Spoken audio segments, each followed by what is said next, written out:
Hello and welcome to Stories from the View, a podcast from the Pleasant View Senior Center in East Longmeadow, Massachusetts. On this podcast, we invite East Longmeadow residents to tell us stories about their lives and events, and today's guest is Chris Rich, who is a life coach, and here is your host, Mary Jenowen Kaplan. Thank you, Eric. Good morning, Chris, and thanks so much for coming to join us today. You're so welcome. I'm excited to be here. Well, we appreciate your coming to the podcast. We know you are not a stranger to the Pleasant View Senior Center. We've enjoyed some of your presentations here. But so tell us, Chris, how did it all begin? Well, I'll give you a little background. So I grew up in Salt Lake City, Utah, and my husband and I, we moved here about 13 years ago. And one of the big questions that people always ask, I'm from Utah, and so they always want to know, am I a member of the Church of Jesus Christ of Latter-day Saints? And I am. And when my husband and I got married 26 years ago, I think, I can't even remember now, we both got married within our faith. And a few years into it, he decided that it was not his thing anymore. And my faith is a huge part of who I am. And it was really, really, really hard just to be, because it was not what I planned on. It was, I had certain expectations for how I thought things would look. And it was really hard.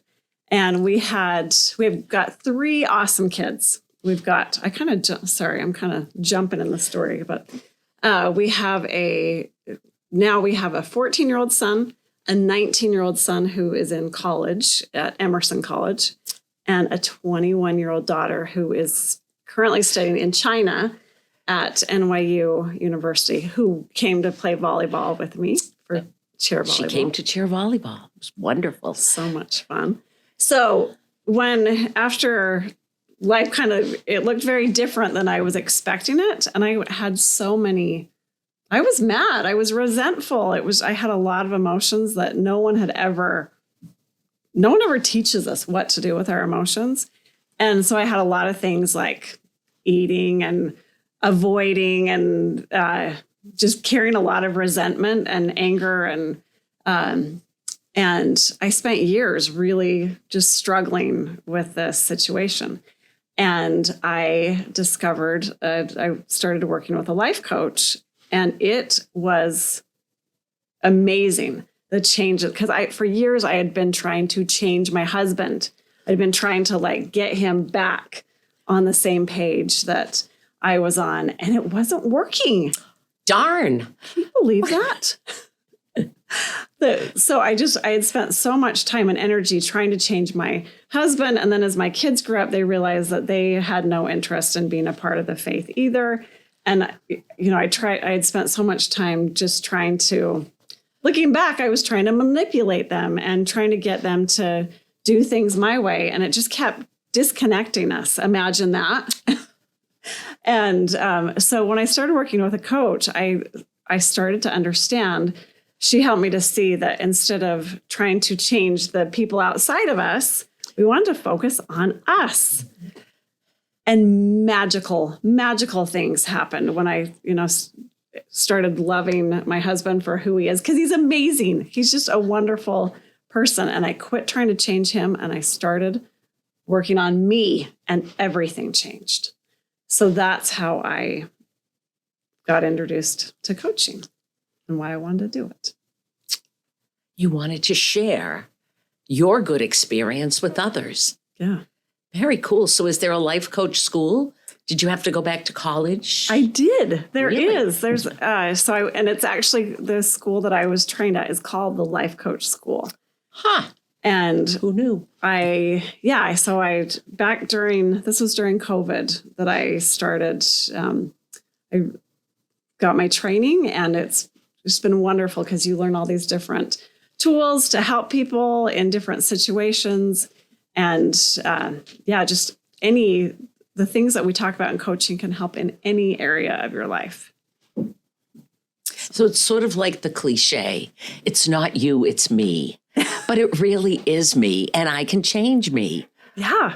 I've never thought about it. Yeah, exactly. Interesting. Yeah. So, do you have a team because you're a coach? What does a life coach do? What does it look like? That's a great question. And, it's funny because every time I tell people I'm a life coach, they're like, oh, Chris, that's perfect for you. And then they go, what's a life coach? And then the next question is, are you a therapist or a counselor? So let's talk about that just really quick. So I would work with a therapist if I felt like I wasn't at my base level. Maybe I had experienced trauma or a significant life event where I felt like I wasn't functioning at my best. A therapist I would work with a therapist if I was struggling with mental illness, or, they could help just get me back to base level where I could function as my normal self. So it's more clinical, kind of. Yes. So a therapist is the definitely clinical aspect. So, and so they have a lot of training to help diagnose mental illness and to give you those tools to get you where you want to be. As a life coach, I'm going to back up. I want to say thank goodness for good therapists. I love my therapist. And I think we don't talk enough about mental health. There's such a taboo, and I'll be the first to admit I love my therapist and she's helped me so much. So as a life coach, I am helping people that are already at their base level. I do have several clients that I work with that see both a life coach and a therapist. So as a coach, I'm helping you if there's a particular area in your life that you would like to improve. A lot of what I do with my clients is we work on relationships, whether that be with a spouse, a partner, a child, a boss. I help people to set goals. A big thing I help people with is self-esteem and learning to love yourself. If you don't love yourself, it's really, really hard to love the other humans in your life as much as you try. Also, like I mentioned earlier, no one's ever taught us what to do with our emotions. And that's a big thing, is helping people to learn what to do that's going to be healthier than a lot of the things that we normally do when we're upset. So that's it's just helping you to become the next best version of yourself is how I describe it. Does that make sense? It does. It does. So you meet with people in person, on Zoom. Don't I sound like 2024 on Zoom? How does you talk? Is that what happens? So I actually meet with everyone on Zoom, which has been, that was great during the pandemic when things got started. So yeah, I meet with my clients on Zoom. One thing with a coach is you don't need to be, you can work with anyone in anywhere. So I've got clients all over the country that so it's not state specific like a therapist would. You don't have to be licensed in the Commonwealth of Nevada or whatever. Yes. Interesting, the coaching industry is not a regulated industry. So that's one thing that is so important to find out. If you are working with a coach, make sure that they do have training. And because it's not an accredited, it's not a regulated industry. So you want to make sure that who you're working with has training and that they know what they're talking about. So important thing. And you also do presentations. I do. To groups. I do. That's how I met you. Yes, absolutely. So what would you talk about if you were talking with the group? Well, I did a series of presentations here, and we talked about how to create more happiness, how to practical strategies when you're feeling anxious. We talked about time management. We talked about goal setting. Self-esteem, the way we talk to ourselves, just good practical things to help, how to have a difficult conversation. There's a whole bunch of different topics, just things that can help you in your relationship and learning to get through this human experience that is sometimes a little tricky and hard. Well, I will say, I attended the sessions here at the Pleasant View Senior Center. And I, of course, was a tad skeptical because I am retired, as many of the folks here are. And when I was working, I was a great goal setter. I mean, we could accomplish some wonderful things. First of all, you had a pretty good turnout. These were topics that were of interest to a dozen people more. Yeah, I think we had about 20 in the area. showed up. Yeah. But even your information on anxiety and happiness and goal setting and even time management, and I really pride myself in being organized, was really useful in day-to-day life. So it's thank not you. all about the work. It's about quality of life and Yeah. what we're doing with that. And you have handouts and you have documented information. This isn't, I went to college in the 70s and high school in the 60s. This isn't all just sort of touchy-feely out there stuff. It was science and practical and interesting. Well, I'm glad you enjoyed it. Absolutely. And you also share your information or share some information through a podcast. I do. I have. So my podcast is called the Mixed Faith Relationship Podcast. So I work with my experience that I shared earlier, I do work with a lot of people that are in a similar situation to me. And so that's who I'm speaking to. And there are so many I've got a lot of friends that listen to it and they're like, I'm an atheist or I'm a totally different faith. And just great tips. And mostly it's just about, let's quit focusing on trying to change the other people and what can I do to work on me. And so the Mixed Faith Relationship Podcast, you can find it on Spotify and Apple. And super fun to share that. Great. So what else do you have? You have a page of notes there. I don't want to, take you in a direction and miss some of the good stuff you've been thinking about. Well, lots of good stuff. Well, one of the things that since we just started 2024, you had mentioned it might be fun to talk about goal setting. Yeah, I haven't set a resolution. And when people ask, I say, well, I'm talking to a life coach on Friday, and then I'll think about what I'm going to do. So I look forward to this. Hopefully we'll have you all figured out, Mary. Send us the news. Yeah. So one of the things that I think is so important, we start a new year and all of a sudden we want to change. We want to fix everything and become a different, like all of a sudden we think we're going to be a different person from December 31st at 12 o'clock. And then we're going to wake up on January 1st and be totally different. And I like to slow things down before we even get there. One of my favorite things is just looking back at the year that looking back at 2023 and just spend some good time looking at that. And that may be going through your calendar, going through your planner.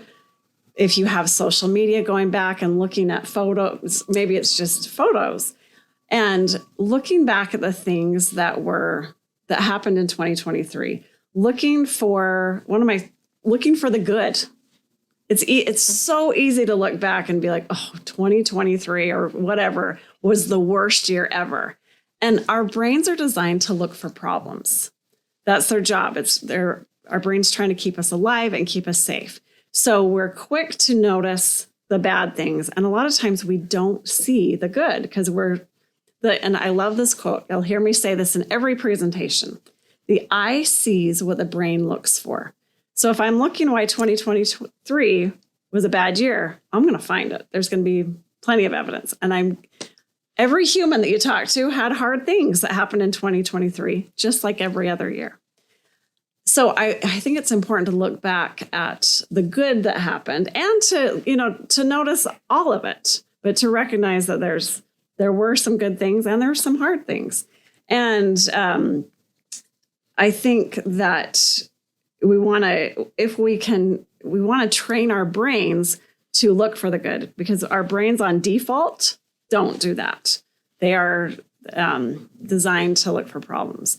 So I have a couple questions that I think that you can ask yourself as you're looking back at 2023. So what was my wisest decision? The biggest lesson I learned? The biggest risk I took? The biggest surprise of the year? The most important thing I did for others? The biggest thing I completed? What are you most proud of?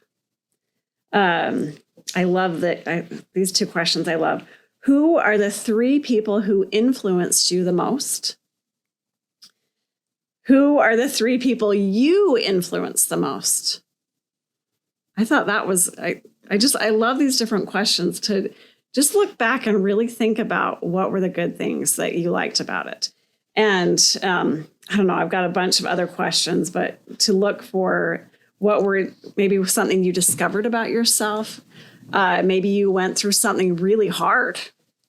And how did you get through that trial? How did you get through that adversity? So look back at 2023 before we even look. And I know we're 5 days into January, but it's still okay to look back and to start with that. And cut me off at any time. You know I can talk. No, you're doing great. And then with that in mind, to ask yourself 3 other questions that I love. The first question is, what am I doing already that I love doing, that I want to keep doing? So I think that's an important thing, because all of us have things that we, like physical things, like maybe we're good at exercising, or maybe we're social and we get out to the senior center, or maybe we meet with friends or whatever it is. So we want to identify what are the things that I'm already doing that I want to keep going with. The second thing, all of us have things that we probably don't want to keep doing. Like, I love my treats. That's one of my favorite things that I love. I don't drink, or I don't smoke, or I don't do any of the things. And I love my cookies and my cakes and those things. So that's something that I know that I want, that I could work on. So something that I want to get rid of, or not get rid of, but just to do better with. And then the third thing is, what do I want to add?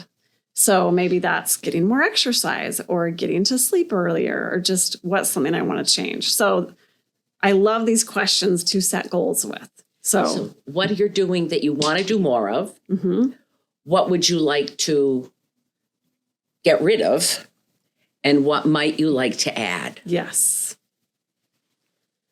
Sounds like a plan. And it's so simple, because there's already, sometimes it's like, oh, I got to make this big, huge change. And if you want to, you can, but I love those 3 questions to get you started with that. But the change part, I think that's what people are drawn to. Mm-hmm. And that's where we get stuck. Yes. Because, well, there was a very cute comic strip. I don't know if you read the comics. I need all the humor in my life I can get. And one of the characters was eating an ice cream cone, and the other character said, I thought you were going to cut back on your treats. And the character said, I didn't include sprinkles. So maybe it's incremental that way. I don't know. Yeah. Tell us about that. How do we do this? That's so, well, one thing I want to start with, usually when we are changing something about ourselves, we kind of do it in a way like that there's something wrong with me. I'm a problem. I'm too fat. I'm too lazy. I'm too this, or I'm not enough. I'm not rich enough. I'm not thin enough. We go at our goals from this kind of a scarcity mindset that we're not enough. And so when we go into it that way, it's a lot of times we set goals coming from more like a punitive aspect, that it's a punishment. I'm so fat that I've got to exercise and lose this weight. And it's important to recognize why we are setting our goals. If we're coming from a place of I'm not enough, it's not fun to be punished by other people, and we don't recognize it. It is not fun to punish ourselves. So I like to think of it as when all of us were born, we came into this world and we were whole, complete, amazing. We all have this beautiful value as human beings. And somehow we have this idea that changes when we get older and we make mistakes and we gain weight and things don't go the way we thought. But I want to remind everyone that your worth as a human being has never changed. So I think the most important thing is to set goals from a place of love, that I'm already an amazing human being with a lot of value and things to offer the world.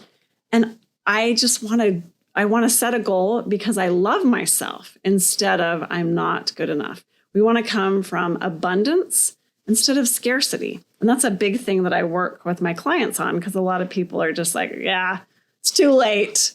It's never too late. Just looking at, and I know like when I'm working on a goal, if I'm doing it because I love myself and I want to be healthier, I'm going to let you in on a little secret. I'm turning 50 tomorrow. It's my birthday. Happy birthday to you. How nice. And you look great. Thank you. I feel fantastic. And that's one thing I've really learned to do, is to love myself. Am I perfect? Absolutely not. Part of the time I show up and I am confident and I say the right things and I behave the way that I want to. And part of the time I'm a hot mess. Part of the time I'm impatient, or I say the wrong thing, or I don't show up the way I want to. And I'm learning to love myself anyway. The days where I'm a rock star and the days where I'm a hot mess, that just loving myself. And so when I set my goals out of love and abundance, that's a lot more fun than when I'm beating myself up because I'm too fat or too lazy or all those things that I shared a minute ago. Does that make sense? It does. It does make sense.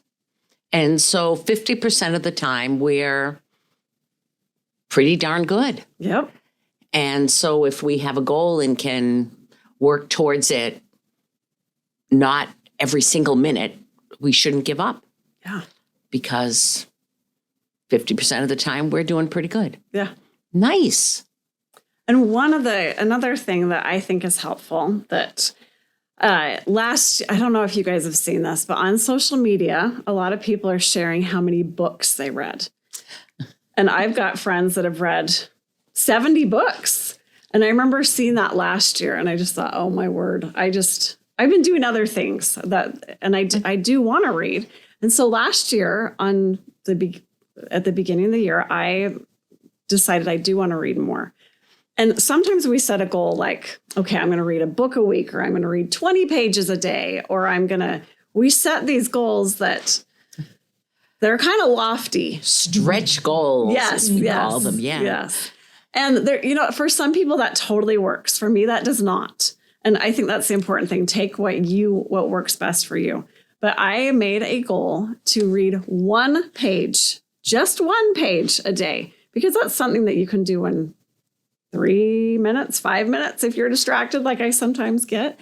And so I made a goal to read that one page a day. And so what happens when we make a little goal that is doable? So I go read that one page and I'm like, it's a good book. And I end up reading 2 or 3 or 20. And then so then I feel good about it. And it's like that next day, it's just a little goal.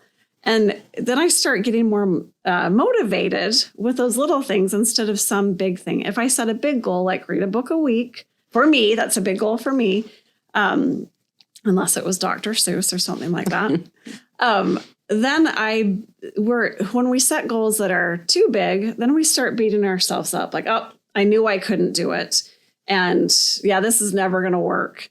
Then we give up on our goals. So what I like to say, I like to under promise. So make a little tiny goal. And then I like to over deliver. So and I've read, did I do it every single day? No, but I bet I got about 90%. And I read a That's an A in school. Yes, Good. Exactly. Yeah. So under promise, over deliver. Instead of making, so often we just set these goals that are so big and then we beat ourselves up and it's like, yeah, I knew I could never lose weight. And we go back to that. We go beat ourselves up again. There is actually, I don't remember the date, but there's a day in January called, I think it's like the National Give Up Your Goal Day, that most people have already given up by, it's like 2 or 3 weeks into January. So Not a great thing to celebrate. no.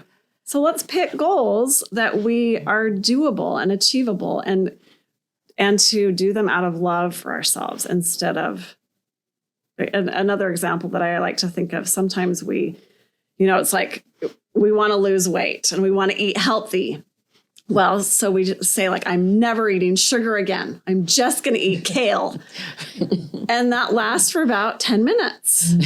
And then it's just like, oh, I knew I couldn't do it. And then we beat ourselves up and we go back to eating all the junk. So maybe it's just like I may have my treats today and I'm going to eat a little more. I'm going to eat more vegetables. So doing it out of love instead of punishing yourself and beating yourself up for not being good enough or to this or to that. I had a very wise friend who identified that she hated to empty the dishwasher. She really just loathed it. But then you run out of dishes. So you really have to empty it.